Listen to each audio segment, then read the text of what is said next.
Coming up on Hoge and Jahns, we dive into Bengals week. Bears-Bengals, chance for the Bears to get right. We're going to break it all down. We'll talk to Jay Morrison, who covers the Bengals, give you your full preview. And plus, going to sneak in a little stadium news as well. Hoge Jahns starts right now.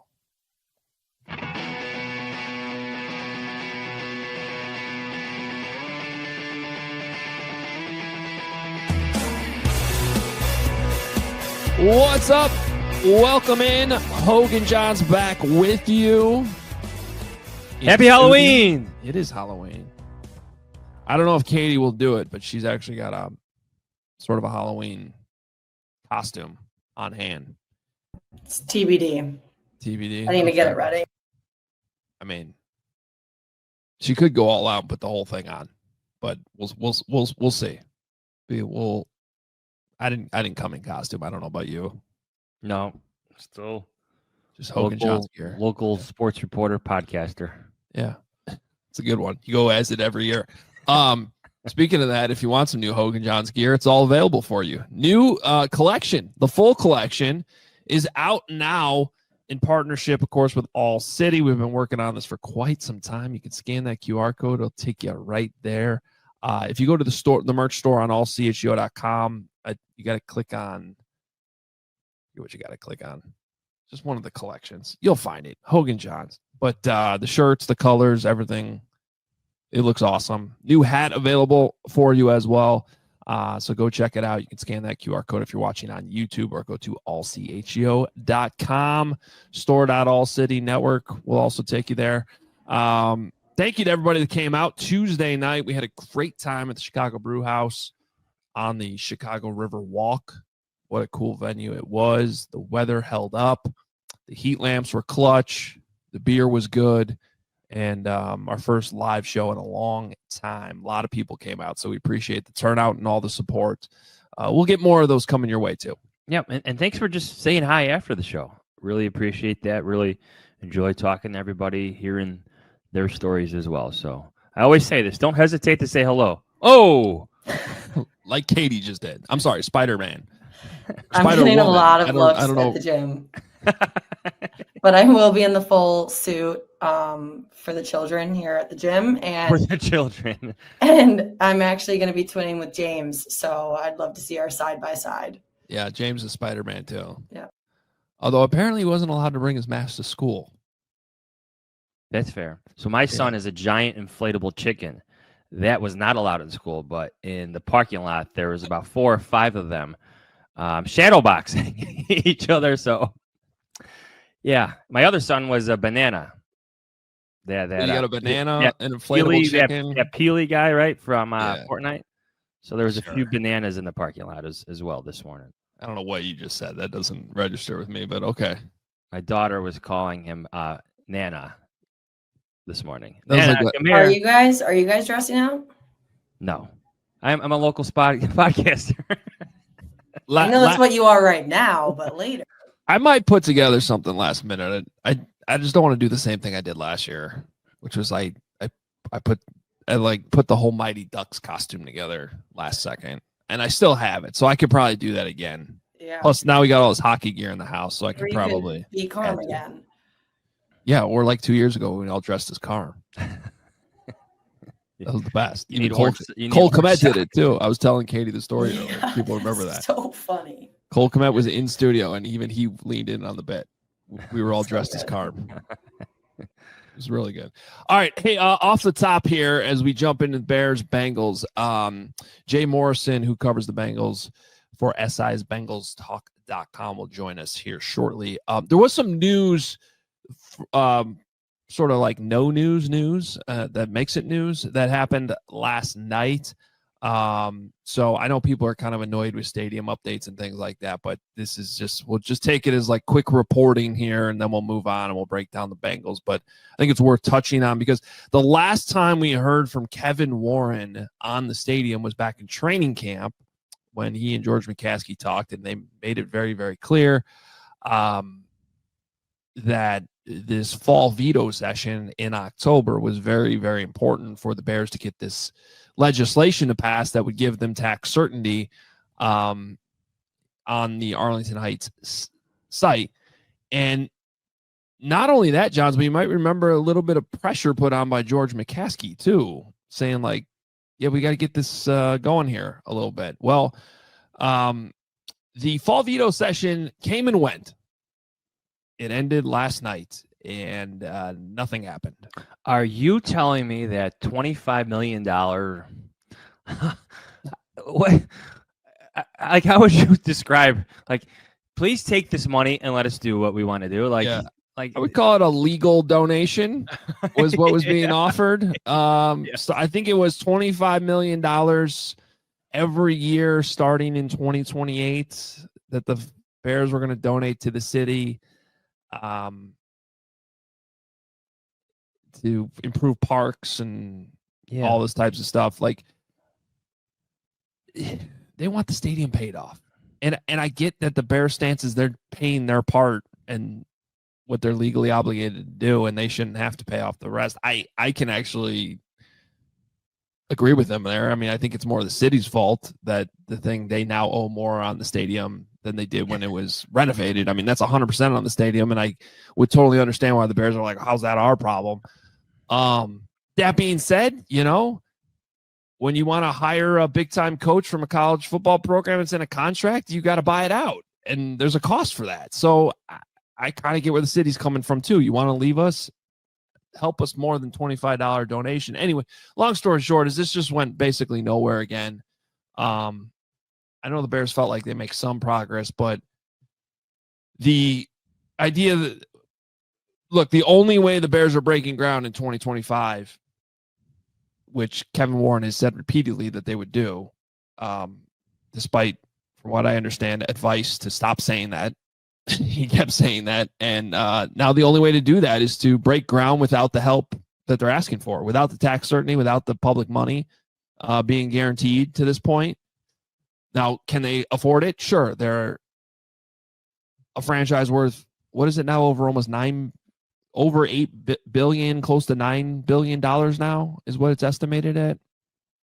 So, but they still need the city help, local help for all the stuff around the stadium. Yeah. And that's what we're kind of getting. But that would, I don't know. My contention is they wouldn't be left, holding their, stuck. So. Yeah, I'm sorry. What are you going to Can I propose two hypotheticals for you then? I know you've been following this closely, more closely than I have. All right, so hypothetical one. The Bears play serious hardball. They start exploring other options. I'm not talking about, like, I don't know, Naperville, or I'm trying to think of all the other towns that tried to pitch the Bears on certain things. Like, forget them. Like, do you think maybe a different state? Nearby states that are more friendly? Or, hypothetical two, do you start without help and just see where this goes? Like, just start building the darn thing in Arlington Heights and see what happens. So you essentially, just gave the two options. You start building without everything you need. Construction costs are going up. It'd be a gamble. And I don't think that's the route that they're going to take. Option two is to start looking at options outside Cook County. Now, I know you and I were texting about this earlier, and you brought up a good point, which was, well, wouldn't you still need the state? You still need cooperation from the state, regardless of what county you're in. Now, I think there's some very specific, smaller things, especially when it comes to like opposition from the city or whatever, that it might help that you're in a different county. I get that. But yes, to your point, you still kind of need the state things to happen in Springfield to get this thing going, which brings up to what you just hinted at. And this is where I think we're eventually going to be hearing, the word Indiana. That's my prediction here. That's my educated prediction here. And because I think at this point, when you read through the tea leaves, that's the only way to really put pressure on Springfield is to, all right, we're going to leave the state altogether.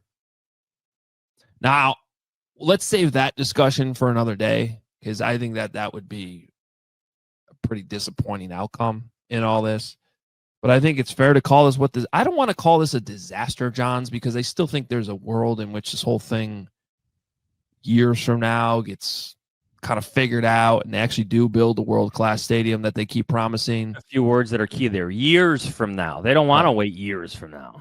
So I think disaster is too strong, but I think disappointing is very accurate. The amount of time and money that they've wasted flirting with the city again when that was never a realistic option. We talked about this a few weeks ago. I think the renderings they put out, in which is basically a cookie cutter version of the Raider Stadium, is very disappointing. Not exciting at all. There's just not a lot to be excited about here, and it's been years now that this has been going on. So I get the fatigue from even people probably listening to this right now and being like, enough, just tell me when it's happening. And right now, it's not happening anytime soon. A massive mishandling? Yeah. There's been some mistakes made. There's no question. I would say so. Yeah. All right. Well, mistakes were made in Baltimore, too, last weekend, and the Bears are trying to rectify all of that. So we turn our attention to what you guys really want to be listening to, and that is a preview of the Bears and Bengals this weekend in Cincinnati. We bring in our friend Jay Morrison, who covers the Bengals for BengalsTalk.com. Jay, thanks for joining us today. Yeah, good to see you guys. So Joe Flacco, still playing football, huh? Maybe. He's got the shoulder injury. I do think we're going to see him on Sunday. He didn't practice Wednesday. He practiced yesterday. They're still splitting the reps just in case he can't go. But unless he woke up this morning super sore, I think we're going to see him give it a go. Whether he finishes the game or not, we'll see. But yeah, it's when they made the trade for Joe Flacco, it felt like, well, it's better than nothing.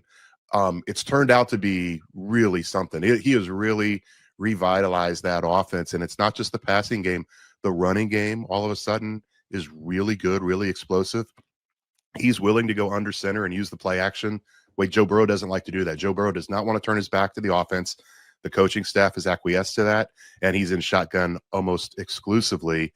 And they've really found something with the entire offense. The offensive line looks better. The run game looks better. It's just really, really clicked.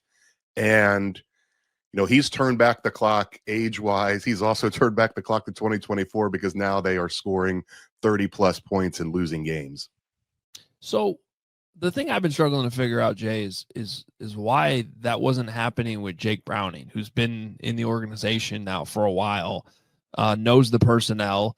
He should know that, hey, I need to target Jamar Chase, and it just wasn't working there. And then they trade for Flacco, and Flacco was immediately like, all right, I'm going to throw the ball at Jamar Chase a lot. What was the problem there that they had to go get Flacco to do exactly all those things that you just listed? I think it's what you exactly said there, that he's been in this system so long, he knows it inside and out, and they were trying to go through regular progressions and run the same thing they were running with Joe, and the offensive line wasn't protecting. Jake Browning was getting pressured a lot. There was no run game whatsoever to play off of, and Flacco just got here, didn't know the offense, so it's like, okay, a couple steps back, fire to Jamar.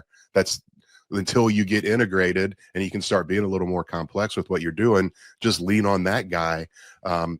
It's curious because Browning was so good when he came in 2023, that 7-game stint. I think everybody, Jake, the coaches, the fans, the media, everybody was surprised by how poorly he played. And I think he just started pressing, and it started that week 3 game at Minnesota where, his first start, he comes in week 2, he rallies them from behind. They win at Jacksonville. They go to Minnesota, and he just starts throwing a couple bad interceptions, and it snowballed in a hurry.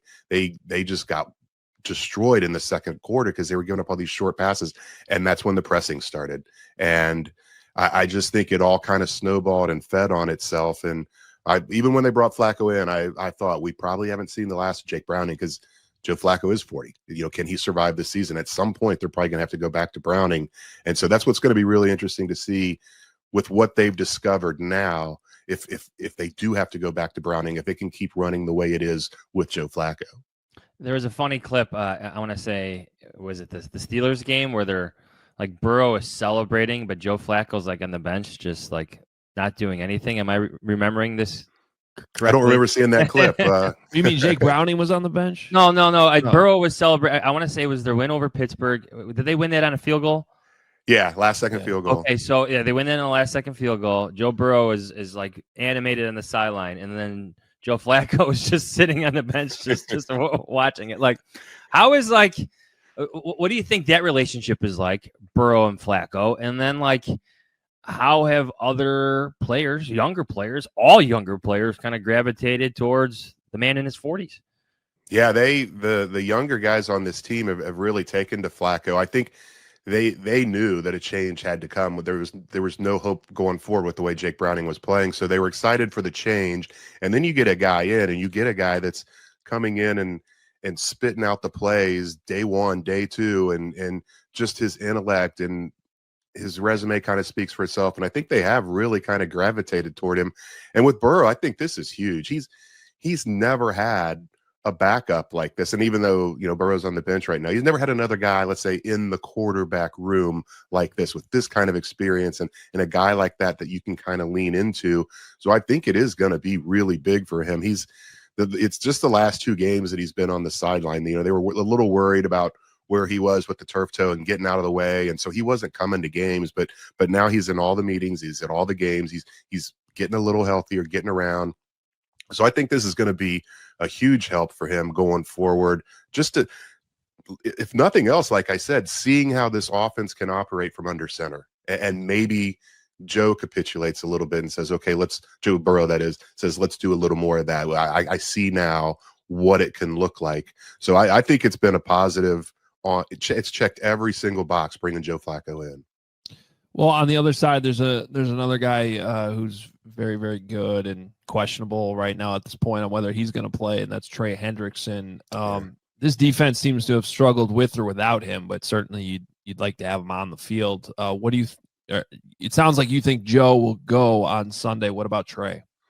Yeah, I'm less confident about him. He really kind of fought through it to play last week, and he didn't look like himself in the first half. And then he took that shot in the back and asked to come out, and it took him almost a full minute to walk off the field. He just was barely moving, and so he's in a lot of pain. And he didn't play Wednesday, or he didn't practice Wednesday. He didn't practice yesterday. We'll see about today. I'd just be surprised with the bye sitting on the other side of this game. It just makes sense to let him rest that up and then get the week off with the bye and then try to come back. Like you said, it'd be different if they were lights out with him on the field and then bad with him off, but they've been bad with or without him. And they've got young guys that need reps, that need to play at that position. And they're kind of in a must-win situation. You can't go 3-6, but at the same time, if you stick Trey in there in this game, you risk losing him for a longer period in the second half of the season. When you look at the numbers, like when it comes to this defense, like 30th in passing yards allowed, 25th in opposing quarterback rating, 32nd in rushing yards allowed per game, 31st in third down percentage, 30th in red zone percentage. Like, is this defense just really bad? Like, are there a bunch of injuries we don't know about? Like, take us through what's going on the Bengals side of that ball.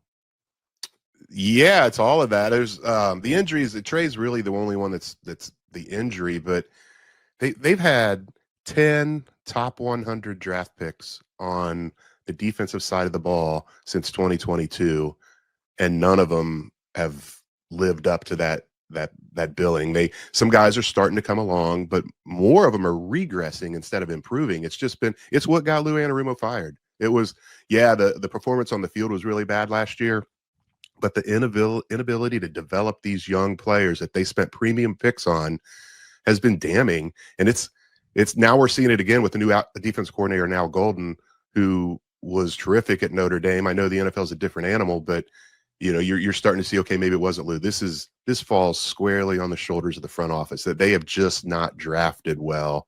And it's everything. They're getting moved up front in the run game. They don't get off blocks. As soon as an offensive lineman engages with them, nobody is getting by them. Unless it's a speed rush where they get around a guy, they're getting no pressure whatsoever. They benched their captain and veteran linebacker Logan Wilson and turned to a rookie 4th-round pick in Barrett Carter, who's been pretty good, but he's been a rookie. And now he's starting next to another rookie, a 2nd-round pick in Demetrius Knight. So there's all kinds of mistakes and growing pains at that level. And then the secondary, they went into this season with a glaring need at safety. Jordan Battle, young guy, started 6 games last year. He looks like he's on the come, but he's still young. Geno Stone has been a liability. Their answer was to do nothing. The only move they made in that secondary was to ask Geno Stone to take a pay cut, which he did. But it was one of the most stunning things of the offseason. They needed help in a lot of areas, but safety seems so obvious. They didn't sign one in free agency. They didn't draft one. They said, we're good with these guys, and they're paying for it now. They're not good on the first 2 levels, and when guys get to the 3rd level, they're just getting gashed with explosives. All these young guys, they're taking bad angles, which really scares you if you're a Bengals fan coming up Sunday against the Caleb Williams and Swift, and those guys can, you think you've got them, and you take a bad angle, and they are gone. So there's just so much wrong. No pass rush, no recognition, bad angles, poor tackling. They have, last I looked, they had 84 missed tackles this year, and the Jets were 2nd with 63. They are just far and beyond the worst team in the league at just about, like you said, every single defensive metric there is. So based on everything you just said, I'm assuming that first-round pick Shamar Stewart's been disappointing to this point. Yeah, but with the caveat, because he had that whole contract situation, and so it's training camp before he even starts taking any kind of reps. And then he was really impressive. As soon as he came in, it's like, oh, they've got a guy here. And then he gets hurt in week 2. And he misses 4 games, and that just rolls the clock all the way back. All those reps that he could have been banking during that time were lost. He comes back, and now it's almost like he's starting over.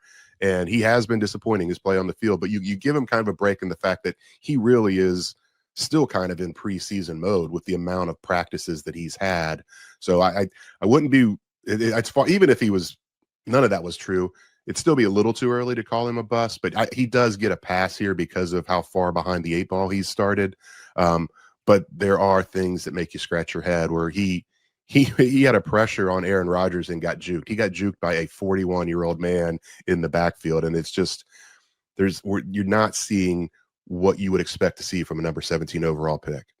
I want to ask you specifically about the Bengals' last game, which happened to be Justin Fields' best game, the only win this season for the Jets. Like, I know it was a comeback, but how did that play out? And what did you see from Justin Fields in this one where you're now looking at Caleb Williams, and that's something maybe that concerns you, with him versus the Bengals? Yeah, full disclosure, I took a rare in-season vacation last year. I went to Florida for a 3-day concert, and I watched that game on TV from a condo in Florida. I wasn't at that game, but good for you. yeah. Oh, it was great. But John's approves. What's that? John's definitely approves of that. So I watched the first 3 quarters, then I get in an Uber to go to the airport and listen to on the radio to the 4th quarter and just shaking my head like, I can't believe this is happening. But you see it on, I don't know how much you guys watched it, but the 2-point conversion that really put them in position to win the game, they've got Justin Fields hemmed in, and he breaks out of the pocket. Rookie linebacker Demetrius Knight takes an awful angle, and Fields just goes right around him and scores it. And so much of it was that it wasn't so much Fields' running, it was the way they got Breece Hall and the running game going. I think it was 254 yards they had on the ground in that game, and it just, you kind of felt it, the way the offense was cruising. It's like, okay, they get out to a 17-3 lead. That's what they've been asking for forever. Can we get out to a big lead, use our running game, open up our whole playbook? That's what this offense needs to really get going. And they did that, but they had chances to really step on the Jets. They had the ball with a chance to go up 3 scores on their first possession of the 3rd quarter, didn't score. And then it just started snowballing, and the Jets start creeping back. The Bengals would answer, and the Jets get it within 6, and the Bengals go 3 and out. And you're thinking, uh-oh, this is trouble. So that it was, everybody was shaking their head, I'm sure, on that sideline, thinking back to last year. They lost 3 games last year when they scored 33 points. And this one they scored 38 and they lost. It's just, I don't know if it was so much Justin Fields and his ability to run the ball. Maybe it was the threat of it that led to all the stuff, them getting gashed up the middle. But to the tackling, the run game, the Jets just stuck with it, and it's not like they were throwing the ball all over the field. They just beat them right up the middle, moved guys off the ball, and got chunk after chunk. They had 3 runs of 25 yards or more. Wow. Well, that doesn't this Bengals team doesn't sound like they're clicking on all cylinders right now, especially defensively. What I guess we'll just ask you what you're looking for this weekend, what you think's going to happen. I mean, do you feel like they can bounce back, or are you going with the Bears in this one? I feel like they can, but there's no way I can pick them. The way they played last week, where they are right now, it's been a really weird week down at the stadium. They're just really low energy, and it feels like this locker room is teetering. Nobody's pointing fingers yet, but if this game goes the same way, it's going to turn into offense versus defense. And Zach Taylor's the play caller. He's an offensive guy, and he even had a line in his post-game press conference after Sunday's loss where he said somebody over there has to make a play. And obviously he's on the offensive side, but saying over there and kind of disassociating yourself from the defense, it just kind of stuck out to me. So the Bengals are going up 27 points in 7 straight games. The NFL record's 9. They're right there. And I know the Bears have only scored 27 once this year, but they've been close. And I think that's what we're going to see this week. I think the Bears 27, Bengals 24. There you go. Is Zach Taylor in any trouble? It's a good question, because we thought last year when he fired defensive coordinator Lou Anarumo that, okay, you only get to do that once. You only get to scapegoat somebody else once, and it's got to be good this year. And it's not good this year. It hasn't changed at all on defense. But you get a little bit of a hall pass with Burrow being out. Right. But now with Flacco kind of putting up Burrow-like numbers, if they don't turn it around, then he could be in trouble. But I also wonder if he's been given some sort of assurance, because it is really – strange the way they're starting 2 guards on the offensive line, 2 rookie guards. I'm sorry. They're starting 2 rookie linebackers. They make the move to bench a veteran linebacker for a rookie. It's almost like he's playing the long game. Like, we got to get these young kids in there and get this build up and get them seasoned. And you wouldn't think a coach that felt his job was in jeopardy would be making those kind of moves. So I don't know if he's been given some sort of assurance by the front office, but yeah, if it keeps going this way and they keep just getting roasted on defense and losing games, and the schedule doesn't get any easier after this, I could see him, the Bengals moving on from him. Wow. Yeah. Let me sneak in one more real quick. Yeah, sure. Just there's been a lot of talk about trades with the Bengals because of just the situation they're in. Do you think anybody does get moved before the deadline? No, I'd be stunned. They just don't do it. The last 2 times they've traded guys in season that could help them win games, it was Carlos Dunlap in 2020. Yeah, 2020. And he basically burned the house down. He posted the depth chart for the substitution chart. He was mad because he got removed as a starter. He put his house up for sale and posted that on Instagram. He just went nuclear, and they had no choice but to dump him. And then Carson Palmer back in 2010 when he quit. He said, trade me or I quit. They didn't trade him. He quit. They eventually got a really nice offer from the Raiders and they traded him.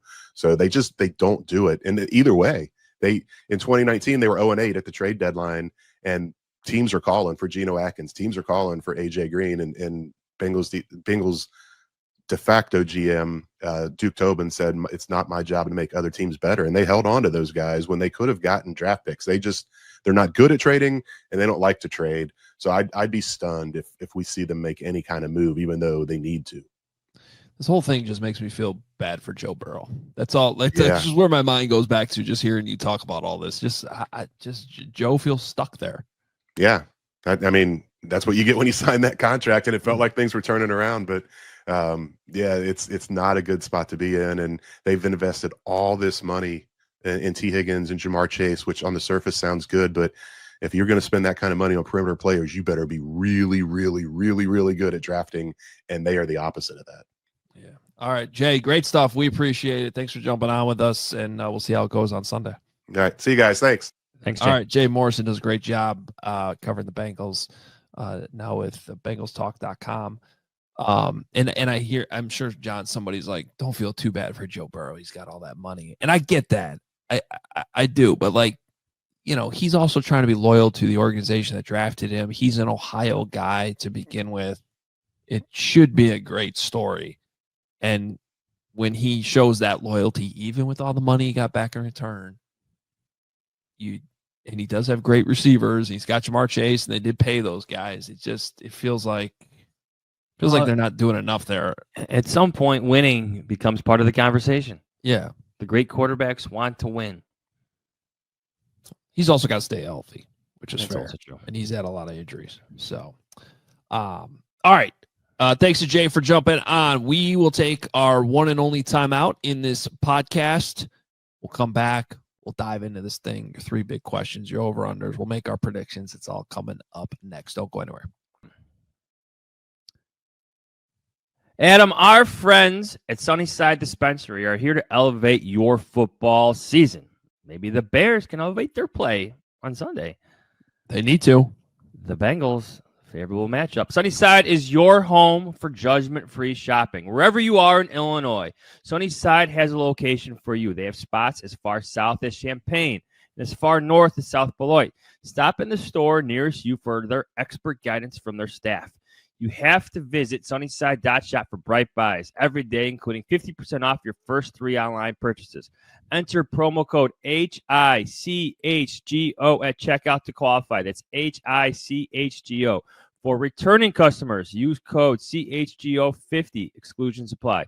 Sunnyside Dispensary, bright buys every day, only for 21 plus or Illinois medical card holders.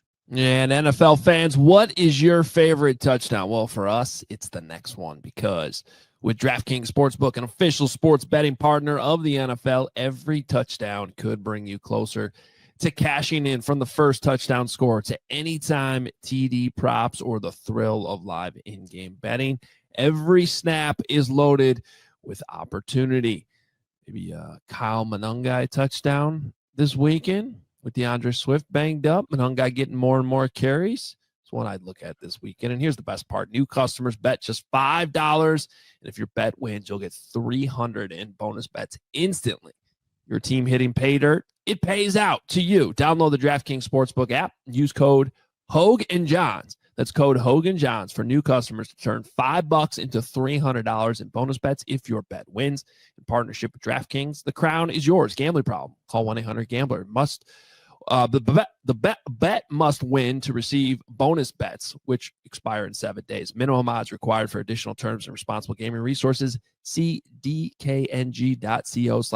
Limited time offer. All right, Adam, you ready? Yes, I am. 3 big questions. Number 1, is everyone guilty of overrating what Austin Booker will provide when he plays again? Yes. I mean, yes. But that doesn't mean he can't provide some spark.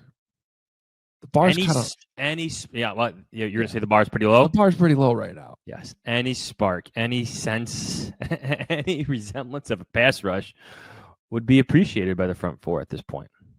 Yeah.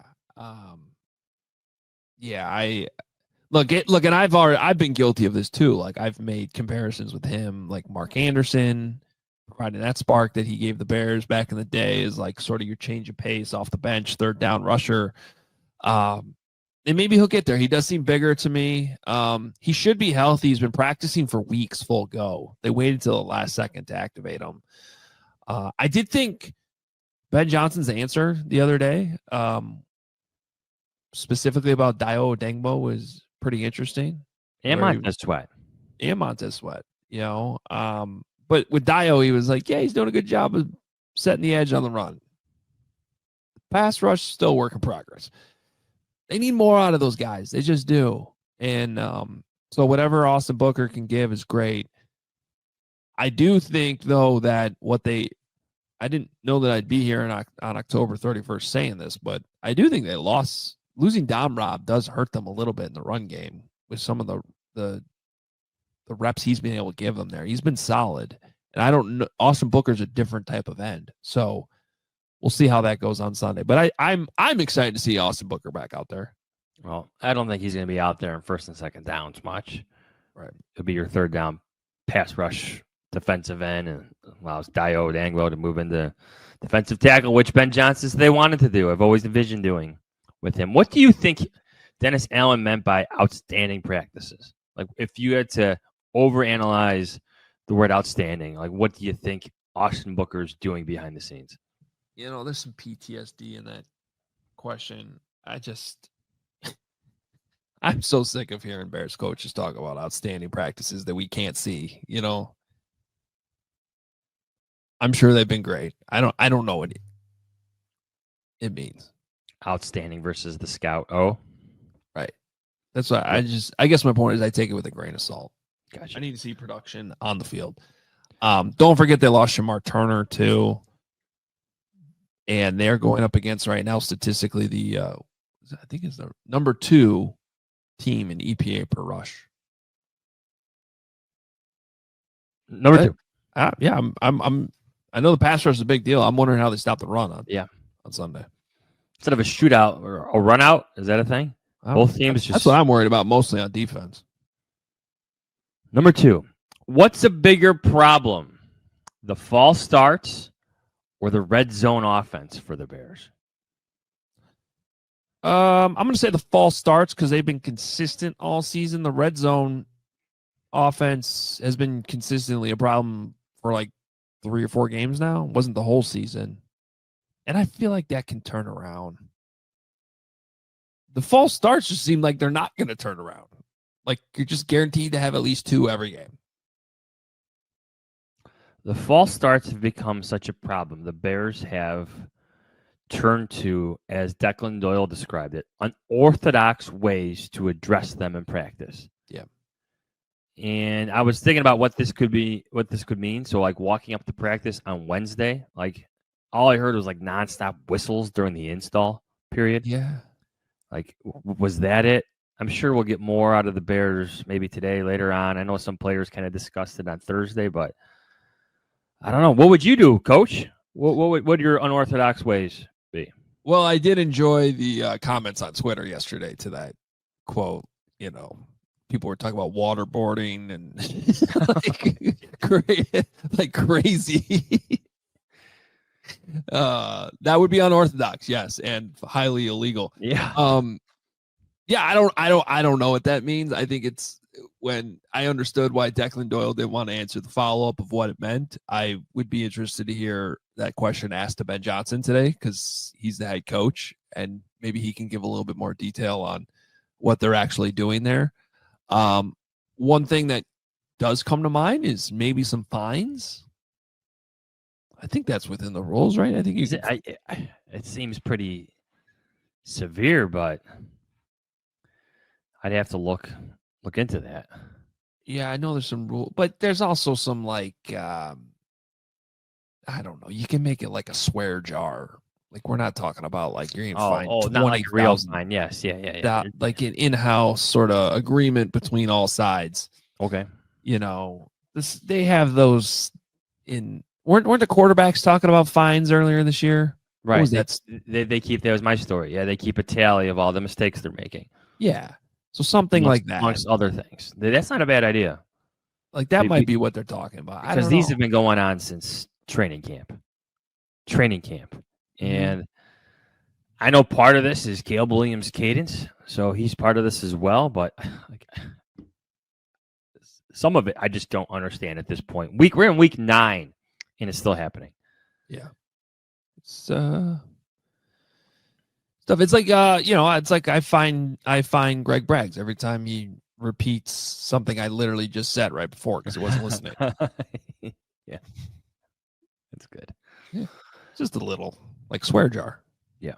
I agree with you. The red zone offense feels like it's close to fixing itself just because the numbers always say explosives lead the points. And you think with time and progress and some development at quarterback, some of those red zone opportunities will hit. Yeah. Number 3, is Joe Flacco elite? Well, it says something about him that we're still asking the question. Yes, it does. Yes, it does. Right. 2025 at the age of 40 years old. Defensive backs coach Al Harris played against Joe Flacco. That's crazy. Yeah, drafted back in 2008. First round. No, he's not elite. I don't think he ever was elite, but he is a first ballot Hall of Very Good guy. I should have said good guy. He's first ballot Hall of Very Good player is what I'm trying to say. He's been a very good quarterback. And he's had a great career. And this is a cool story. I mean, for him to he did it with the Browns a couple years ago. Remember who he beat? The Bears. The Bears come back late in the game. And then you would have thought, like, okay, that's it. Because he came off the couch that year to do that. This year, he's with the Bengals to start the year, and then a rare in-season interdivision trade that pissed off Mike Tomlin. He comes in right away and jumpstarts this Bengals offense. It's a cool story. So good for Joe Flacco, but no, he's not elite. My most prevailing thought in all of this is just how organizations, like the Bengals have Joe Burrow, but just like his longevity is just the sign of how hard it is to get quarterbacks right, and how a good veteran quarterback can just really ignite a franchise. Even like quarterbacks with like 6 to 7 years of experience, because you're seeing those stories play out across the league again. In Tampa, in Seattle, in Indianapolis, experience matters. Yeah. Just because it's popped up on his Wikipedia page, do you know that Joe Flacco backed up Tyler Palko at Pitt? I did not know that. Before he went to Delaware. Tyler Palko famously beat the Bears in a horrible football game played at Soldier Field. Every time I hear the name Tyler Palko, I immediately think of the quarterback from The Replacements. Shane Falco, right? Oh, okay. Yeah. Okay. What's his name? Keanu Reeves played him, right? Yeah. It's been a long time since I've seen that movie. It's a good movie. Yeah. All right. Over-unders. Let's get through these. B-Man. Let's keep this simple. Over-under 250 passing yards for Caleb Williams. I'll take the over. Take the over. So that's more than his season average, but in the range of what the Bengals are allowing per game. The Bengals, I believe, are at 255 per game, or in that range. So I'll go over, flirts with the season average allowed by the Bengals. This is from Jake. Number of times I stand up and walk out of my house saying, I just can't with this team after very long third down conversion by Chase or Higgins. Line is 2.5. Yeah, you might want to take the over on that one. Oh, yeah. I still think the Bengals are going to have their moments in this game, especially if Falco plays. Although they had some... Yeah, see, you did it. Now you got me. Now you got me messed up. Tyreek Stevenson, getting him back, full participant in Thursday's practice. I think he will help the secondary. CJ Gardner-Johnson, I think, will help things a little bit, at least bring a little tenacity, little attitude, as Dennis Allen would say. So, but of course, you're going to get some highlight plays from Jamar Chase, especially. From Caleb to DJ, number of times CJ Gardner-Johnson's name is mentioned during the broadcast. Good plays or bad, over under set at 2.5. Yeah, I'll take the over on that. Way over. Yeah, I think he's going to play. I think he's going to be mentioned a lot. Yeah, he's going to start. Way over. Steve, number of times they mention the age difference by graphic or pop culture reference, 1.5. Like just between Caleb and Joe? Yes. I'll take the over on that. Yeah, there might be some type of graphic. Oh, there's definitely some graphic, yeah. 2, at least 2. What's with these networks, by the way, like competing to have the weirdest graphics? You're at the game, so you probably don't see it. Like randomly in the middle of the game, there'll be like a weird animation of like Caleb on a rowboat. And like no, that's my point. Like it doesn't make any sense. And you're like, what are we doing here? And it's like, it feels like it's every single broadcast, prime time, not prime, but especially the prime time ones. So this one, you're going to get Caleb and Joe side to side, just like stacks of Skyline chili. You know, Caleb's will be lower because of the years of experience, and Joe's will be higher. See, take that, CBS. There you go. From Griff, number of times DJ Moore takes a handoff and limps off the field, only to return 2 plays later, 1.5. You would know better than me. So does that happen a lot on the broadcast? Can you see that? Yeah, there are some times where I'm kind of wondering why he's not on the field. I mean, he's clearly dealing with something now. What's he been on the injury report this week with again? I got it right here. DJ Moore, it's a hip and a groin. I figured it was a hip because, I think this has been going on for a few weeks, to be honest with you. I think he finally just got to the point where they're managing it in practice, and he's actually missing some time. Yeah. All right, one more from Griff. Number of times Dayo Odeyingbo does something positively to impact the game. Half. Go over because of the run game. I'm going to say you see a tackle for loss. Oh, wow. That would count. Okay. From I'm Little John, pick 'em. Number of times Caleb scrambles when there's an open receiver in his field of vision versus the number of times Caleb passes up an open lane to scramble and ends up taking a sack or throwing the ball away.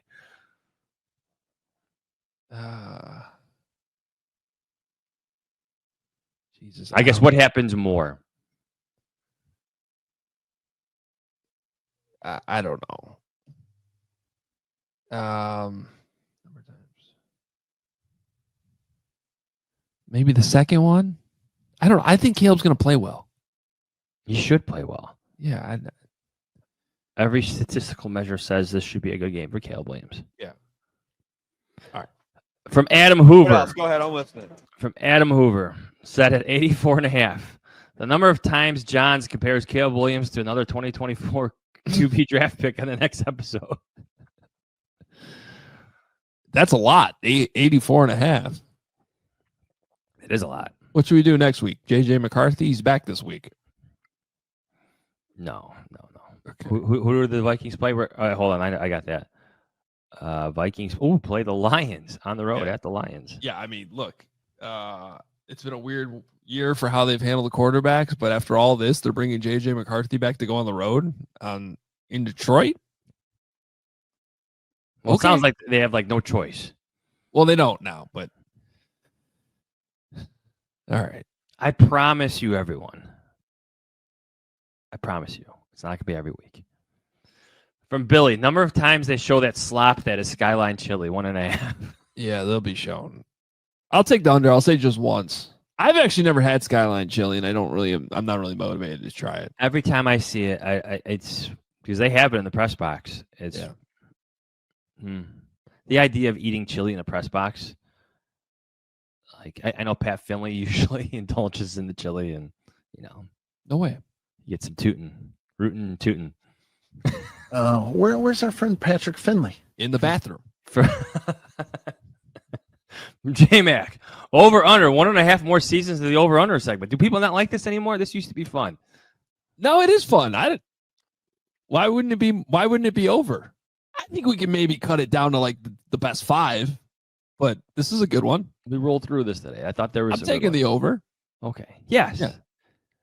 Send I us like the fun better. ones. I don't like the picking on Caleb one. That was the only one Yeah. Ooh, There's wordy too.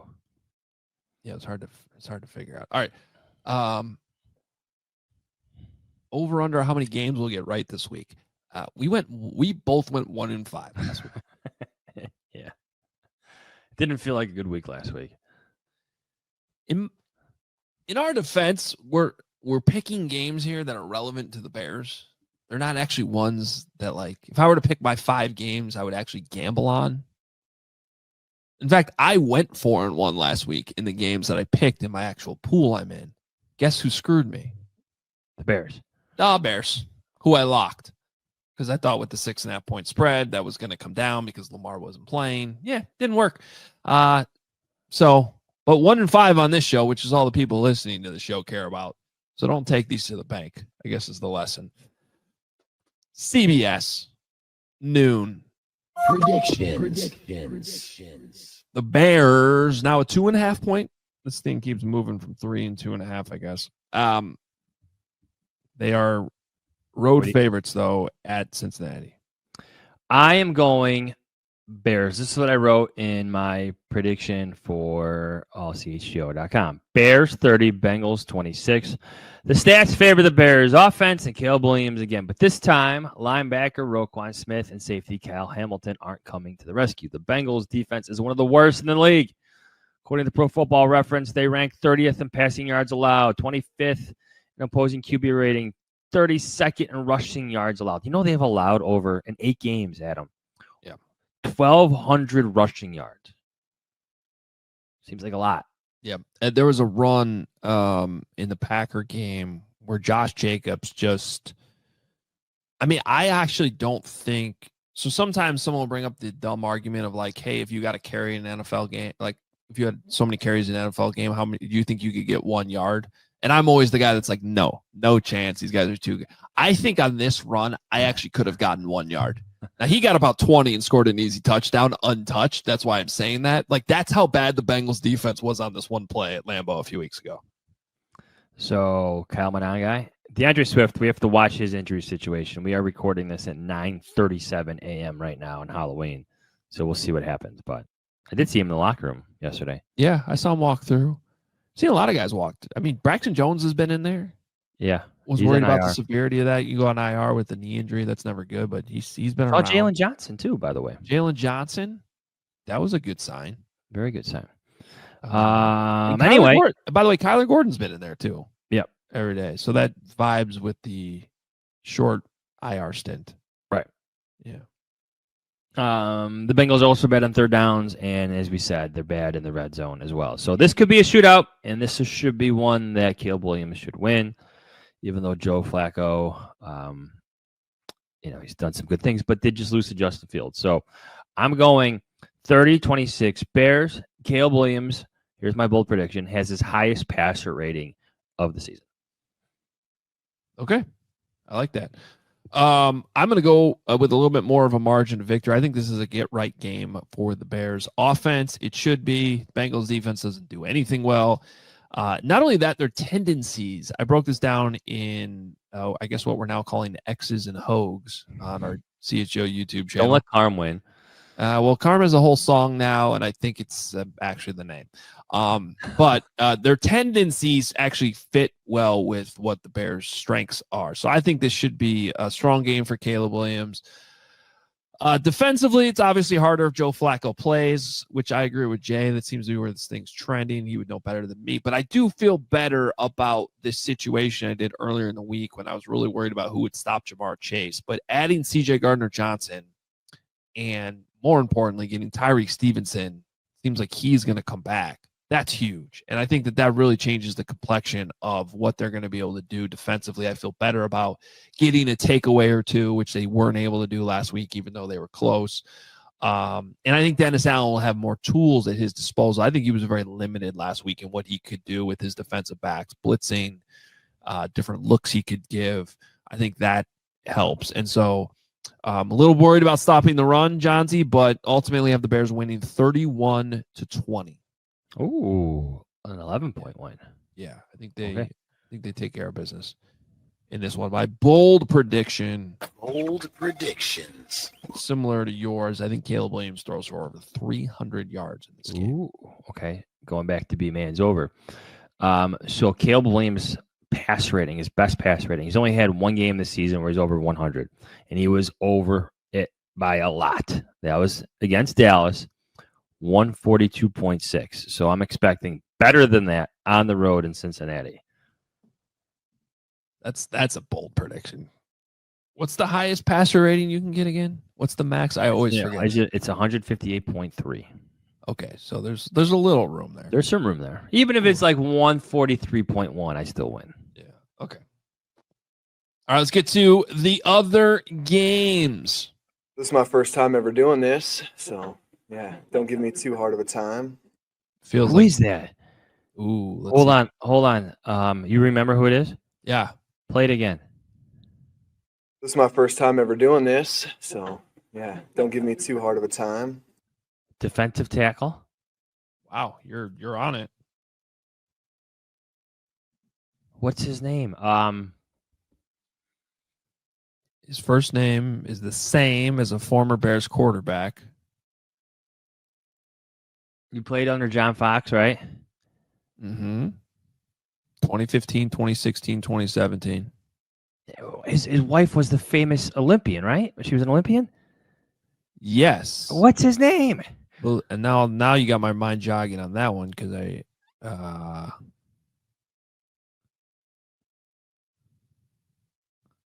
not. It's bothering me. Great dude. Yeah, he's married to Olympic bronze medalist trap shooter Yes. Corey Cogdell. I hope I'm saying that right. Mitch Unrein is the name. There it is. Yes. Yeah. He went on and played one more year with the Tampa Bay Bucks. And then he was out of the league after 2018. He was a good player for a couple of years. Yeah, I liked Mitch Unrein when he Great was dude. Yeah, hadn't been at the podium too much, so that's the genesis of that cut. Yeah, very good. Not used to doing this.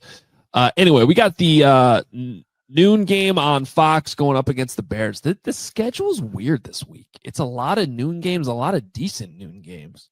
Mm-hmm. So here it is. Well, I don't know if this is one of the better games of the weekend. It is for, NFC North, Midwest fans, I guess. But the Vikings go to the Lions. We talked about it earlier. The Lions are an 8.5-point favorite. JJ McCarthy returns. Johnsy, what do you think? And he struggles a bit. I know we have to get through these quickly. Give me the Lions by 10 points in this one. Just the tough, loud environment for a young quarterback to make his return. He'll have his good moments. I'm sure Kevin O'Connell will help him out in a lot of different ways. But, it gets loud there. Yeah. It's tough to play. Tough place to play. So give me the Lions by 10. Yeah, I'm going to take the Lions to cover 2. Coming off the bye, Vikings offense has been just not good this year. Just not good. So I will take the Lions. I'd like to see him get his hands on more balls. Also noon on Fox, the Packers play. They are massive favorites against the Panthers. 13.5-point favorites. Jordan Love has been good, Adam. Yeah, he was very good against the Steelers. He's been good. His numbers are good. Real good. Going through them one more time here. Yeah. 112.8 passer rating. He's been good. The Panthers stink. So give me a late Packers score here pushes us over the margin, the 13.5. So give me the Packers. They're just the far superior team in this. Yeah, this one's tricky because the Panthers, I don't know if you know this, had actually won 4 out of 5 games before playing the Buffalo Bills last weekend. They got blown out. I think that was a get-right game for the Bills. 13.5 is too much for me here. Panthers they've been 4-4, yeah. They've been solid in games. Now they've also gotten blown out by the Patriots and the Bills. None of their wins are terribly impressive. But this is more of like a letdown situation for me for the Packers.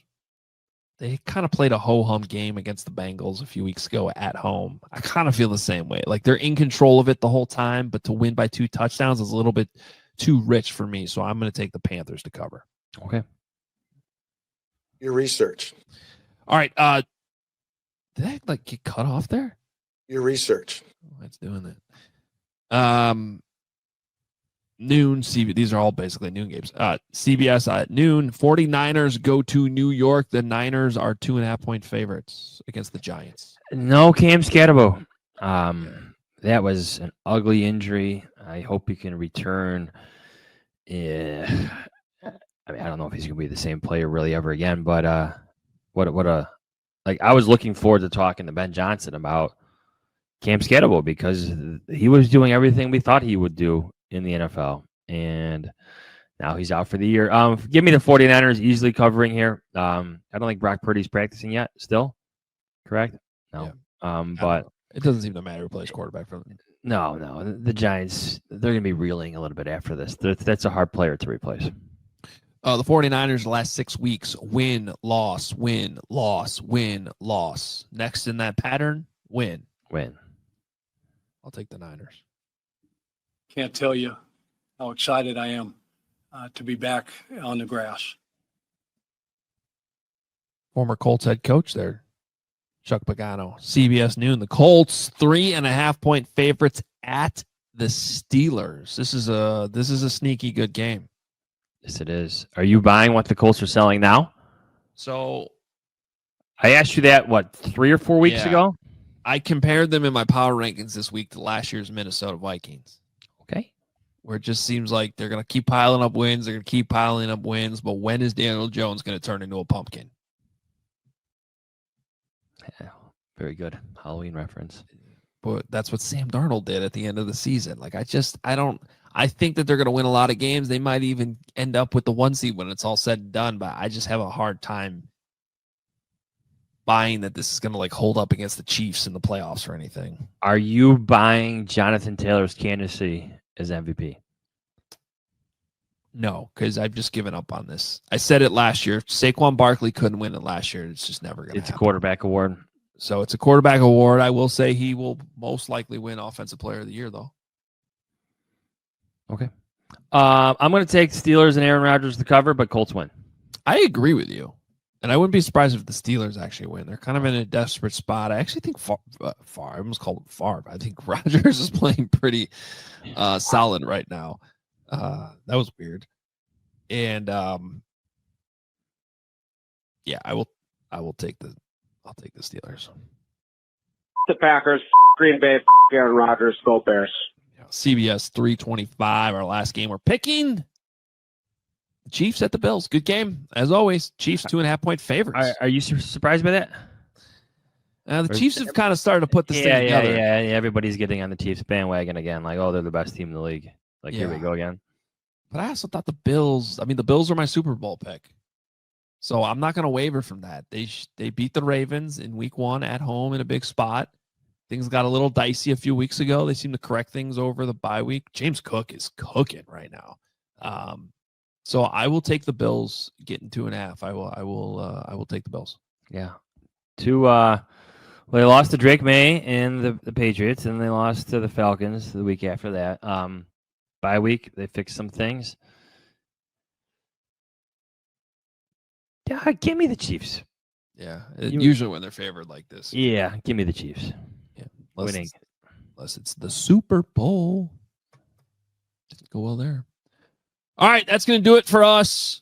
Fun weekend of games ahead. As always, Ravens took care of business last night, too. We should have mentioned that. So they're back in. The Bears got them right in a hurry. They look good again. Lamar looked good. They're going to be right back in the thick of things. Betting them to win the division a few weeks ago probably would have been smart. Yes, Katie? I just wanted to show the viewers that within 30 seconds that I had my Spider-Man mask on, I was sniped.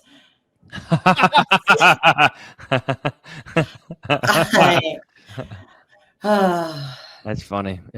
Someone you know, I hope? Yeah. Okay. Oh, yeah.